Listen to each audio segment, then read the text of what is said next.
but I was meeting with Mark Roger, our trainer. Jermaine Cousinard strained his back on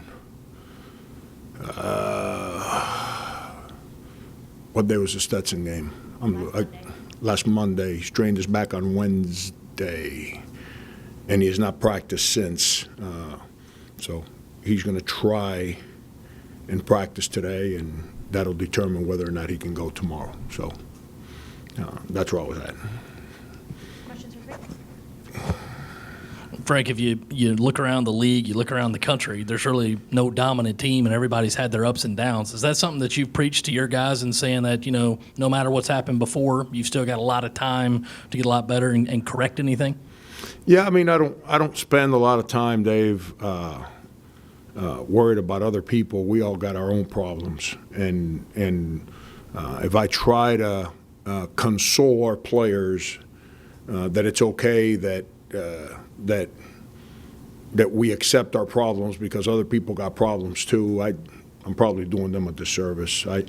My focus with them has been about us, what we're capable of on the positive side and what we're capable of on the negative side, and trying to figure out how to maximize who we are so we can stay on the positive side. And but to your question, as a coach, it's Power 5 basketball has gotten very young, just very young. It's just that nobody wants to hear it, and that's okay. That doesn't mean I'm going to shut up because people don't want to hear the truth.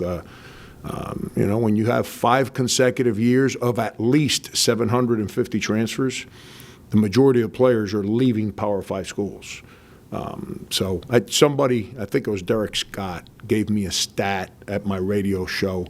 The average age, college, meaning freshman, sophomore, whatever, of a Power 5 college basketball player is 1.8 years. That's how young Power 5 basketball's gotten. I could be wrong. You see Derek, ask him, but he's the one that shared the stat with me. I believe that's what I understood. And so when you're young, you're inconsistent. When I was 18, I was inconsistent compared to when I was 22. When I was 22, I was inconsistent compared to when I was 26, and keep going. I'm still a train wreck, but I think I'm a little better than when I was 18. How's practice been these last few days after the Stetson game? What have you seen from AJ and Jared to make you think they're kind of turning the corner after the performance? AJ and who? Jair. Yeah, but they've been great, man. This team has not. They're good dudes. They haven't let me down. When I started watching Stetson on film over the Christmas break, I kind of looked at them and I was like, ugh, because they play a funky defense. They got better players than people know, and I know they got a hell of a coach. And I'm saying I should have brought them back the night of the 26th instead of the night of the 27th. And I did not. But you can't call everybody on the 26th and say, hey, change your flights to tonight. It is what it is. But we didn't practice bad leading into Stetson.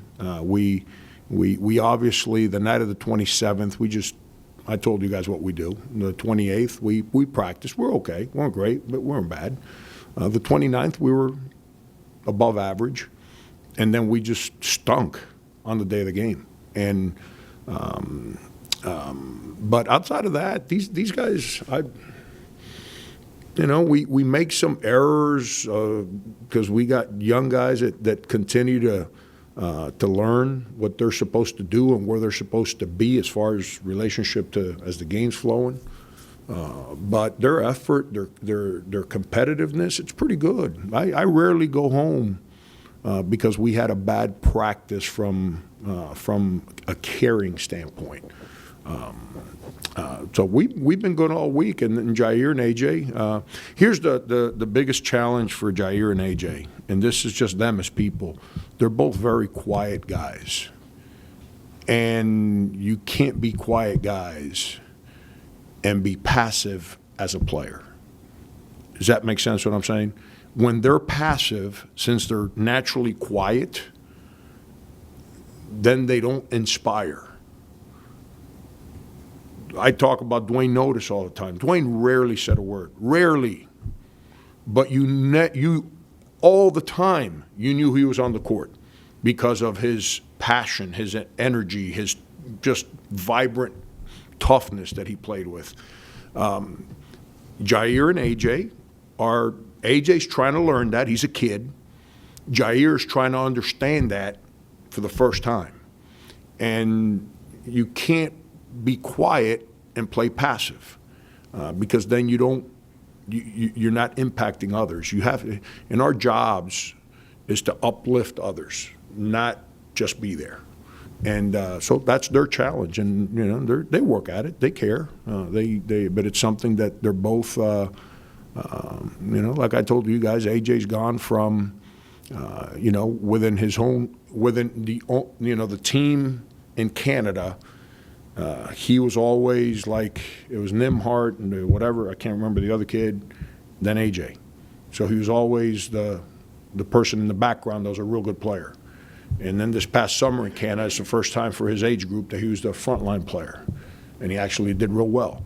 Well, last year he's here, he was kind of in the background because the guys you guys sat here all the time and asked questions for playing good and playing bad were Chris, Hassani, and Mike for the most part.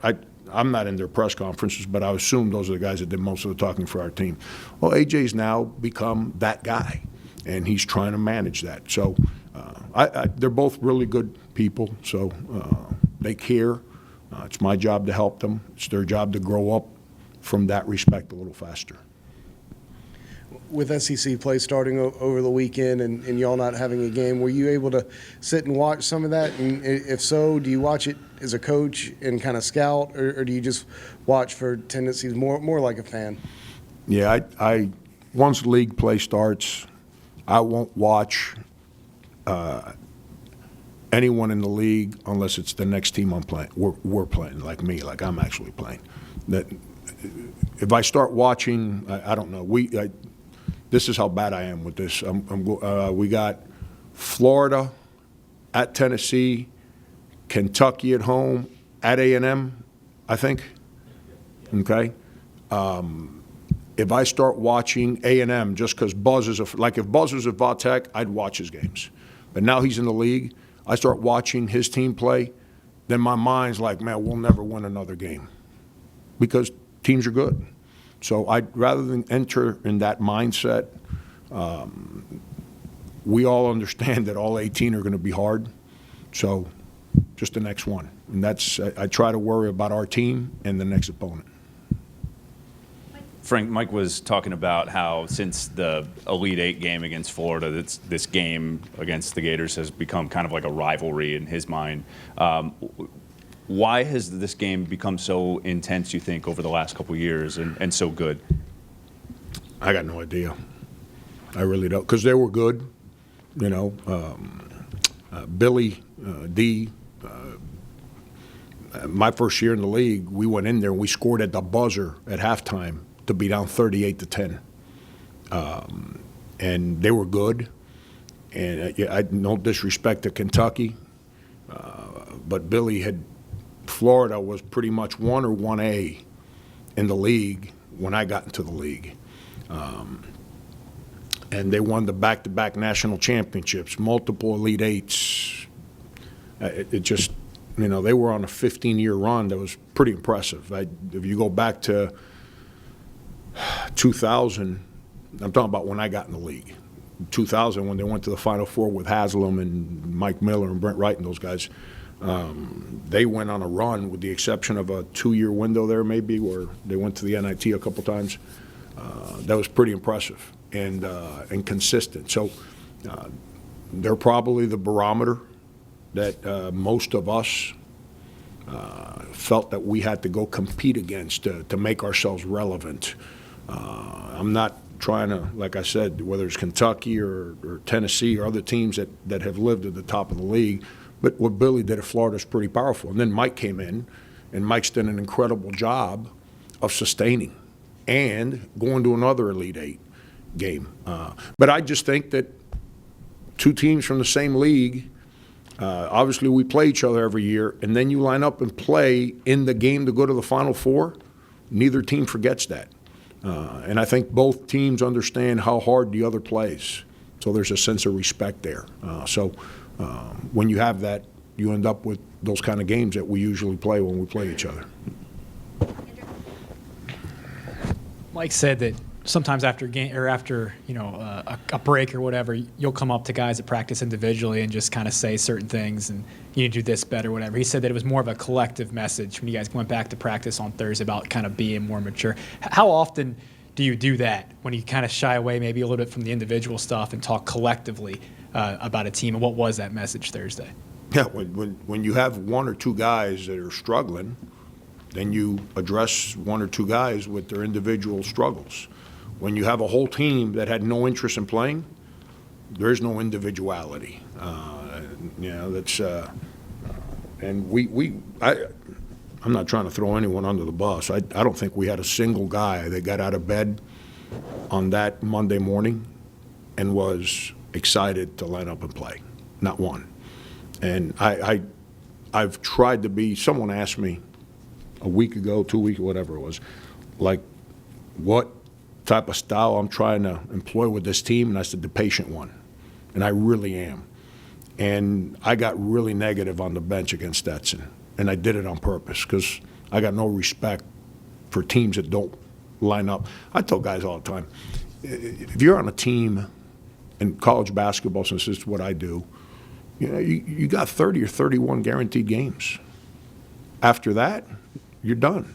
If you can't be excited to be a real good teammate and to do the job that you're being asked to do, whether it's play 10 minutes or 35 minutes, whatever, in that game, you're going to fail in life. I mean, you're not going to be a good teammate 31 times a year. How are you going to be a good teammate, which is being in a family, being an employee, being a boss, where you got to do that 365 a year for the rest of your life? I mean,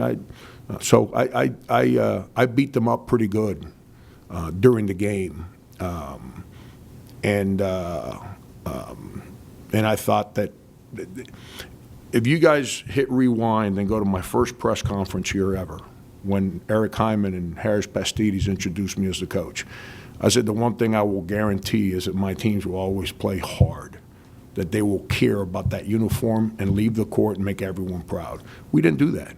That might have been the first time since I've been here my team doesn't do that. I told you guys it's probably the worst game any team I've been a head coach tied into. I was embarrassed and disturbed by how we took the court that day. And the score of the game had nothing to do with how I felt. So the message had to be to the whole, because I didn't have any one guy that I can use as an ally after that game. So we needed a collective adjustment there. But when we have a couple practices and I see a guy struggling with a couple things, or I know someone's battling some off the court stuff, whatever it may be, that's when I grabbed him, man. It's trying to get guys to understand that everything's going to be okay. But after that performance, I needed to make sure we understood that that's not going to be tolerated around here. You're familiar with Kerri Blackshear, given the connection with Buzz and Virginia Tech. Mm-hmm. How has he changed that Florida program this year, and what are you seeing from him?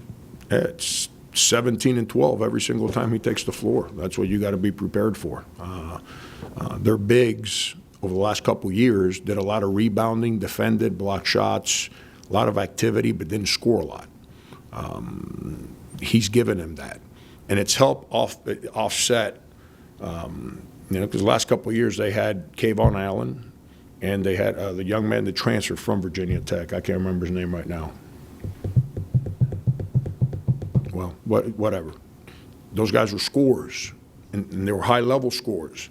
So their bigs didn't score as much, but those guys did. Well, their guards aren't scoring like they're real good players that are going to be, they're all freshmen and sophomores. They're going to be high-level players in this league.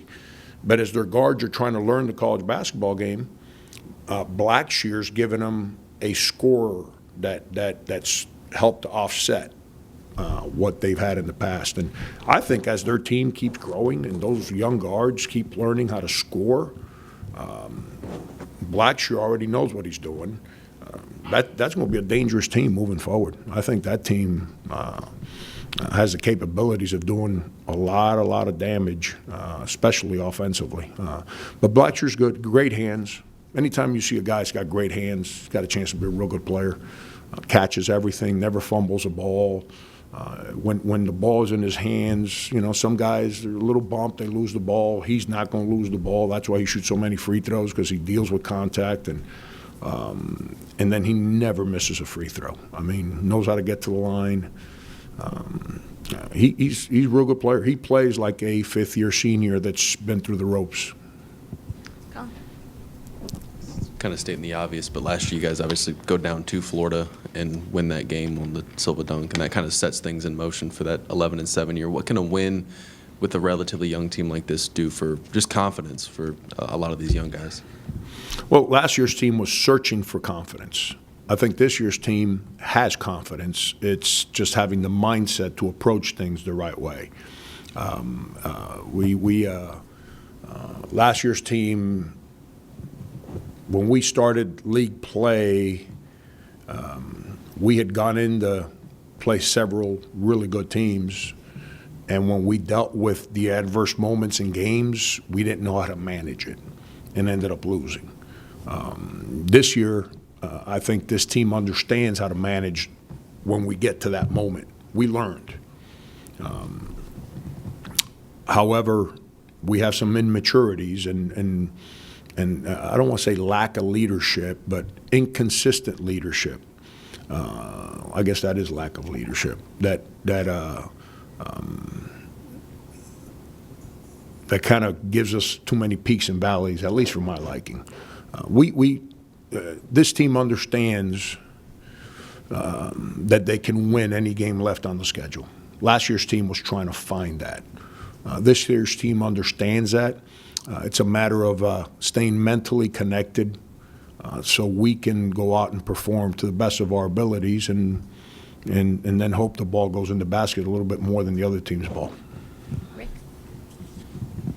Frank, going back to when you said you got real negative with the team and you did it on purpose, with such a young team, are they able to comprehend or understand at that time during the game why you were like that, or does that have to wait until you get them back on the practice court? Yeah, a little bit of both, Rick. A little bit of both.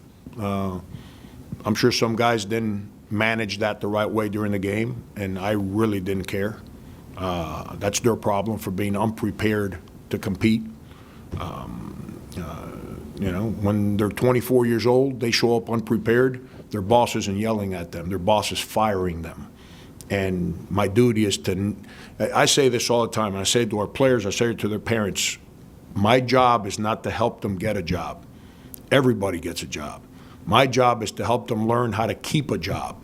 The easiest way of getting fired is being unprepared for your next day of work. You're getting fired if you're unprepared. And so I really I didn't lose any sleep over whether they managed it or not during the game, but I don't just visit with those guys during games. My commitment to them, because of what I just told you, is a lot greater than a game. And so those conversations took place. Usually it's one-on-one. This past week it's been collective.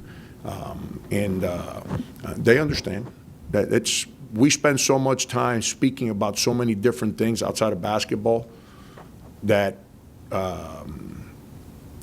even though I tried to make them understand things, once we got away from the game and back in practice, since we've been together for the whole week here, they went home that night. They comprehended. And here's a great thing. They got no outs with our staff. Our academic gal, our trainer, my strength guy, everyone that puts their hands on them, excuse me, that's today's day and age, that's kind of, hit rewind there. In today's day and age, you got to be careful what you say. Everyone takes everything too literal. Everyone that impacts their daily lives on this campus, we've been together for a long time. So they have no outs. they're wherever they go, they're going to understand like what you did was unacceptable. You need a better commitment. Like I got a guy on our team, I'm not going to tell you who because it's not fair to them, smartest guy on our team. He should be a 4.0 student, but he's always been allowed to be a 2.5 student. So he's trying to manage on how to work at being great here so he can learn how to be a 4.0 student, which is what he's capable of doing, rather than accept being a 2.5 student. And that's part of the journey, and that's what we spend a lot of time talking about. So that's why after the game, when we start talking about the experience in a positive way so we can move forward, they already understand. But I can't be negative on a bench and be negative the next day in practice. Then that's self-defeating. Then kids run away from that. And that would be a failure on my part. Frank, looking ahead a little bit to Tennessee, they lost their point guard with Lamonte Turner having shoulder surgery. You've had to go through changing your point guards midstream for whatever reason. Just how difficult is that for a coach when you've had this system and all of a sudden the head of the snake is cut off and you got to start over? In baseball, you ask your best pitcher goes down, and then you ask your second pitcher to become your number one. That's okay. Your third pitcher to become your number two. But now when you're asking your top bullpen guy to become your number 4 pitcher, that's a problem. And you know, football, the guy takes a snap and slings it, that's a problem. In basketball, the guy that starts your offense and starts your defense, that's a problem. And it makes it really hard. And we've had that here. This building's allergic to point guards. I mean, since I've been here, it's been just ridiculous. You know, whether it was Ty Johnson or then, you know, Sindarius rolls his ankle and then PJ with his neck and Felder with the knee and then Hassani with the hamstring Corey Holden with the hamstring, then Hassani with the it's been unbelievable the amount of missed games that we've had from the point guard play since I've been here. But that's the one guy on the team that makes it really hard to be consistent when you don't have consistent play from that place. And when the guy that's been with you for 5 years, because that's how long he's been there, all of a sudden is off the team, there's not really anyone else. I shouldn't say off the team, that can't help the team this year. It's really hard to just throw someone else in there and expect the same production across the board that he provides. But Rick is Rick. It's come March, his team, you know, that young man that they just brought in and Bowden, who will end up playing a lot more point guard, and you know, Rick hasn't won 9 million games, and at all the different places he's been at, where he's seen it all, so he'll handle that the right way. You talked about Florida and them being that standard when you first got here. I think you're 5-2 now against Mike. Is there anything any strategy behind that? Is it just as simple as on that day you guys are better? Is there any secret to why you've had success these last 7 games against Florida? Not really. I mean, you think about all those games, and they beat us pretty good. Our Final Four year at Florida, I think we lost by 12 or something like that. And we going into the last 2-3 minutes of the game, we played well, but we weren't in a place to win the game. We never made a push to threaten to win the game. But if you go back and you think to the Final Four game, the Elite Eight game, that year, the game we won here where we didn't score a basket till like 11 minutes to go in the first half, every single game has basically come down to the last minute of the game, so it can go either way. I don't think that I think we're fortunate that we're 5-2. I don't think there's I don't sit around and say, I can't wait to play the Gators. We got their number. No, believe me, that doesn't happen. It's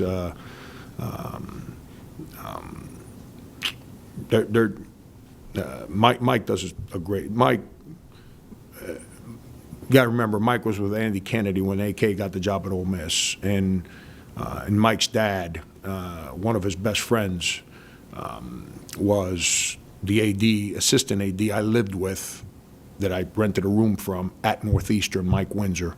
So I've known about and known Mike for a long time, and he's really good. And he was a self-made player because of his competitiveness, and that's why you see his teams, a couple times in his first, he's been there, what, 4 years now? This is year 5? Yeah, you're right. A couple times, halfway through the year, people are like, oh, they're folding, and they don't fold. They figure out a way to win and get back into that tournament, and that has a lot to do with him and who he is and what he's about. Anything else for Frank?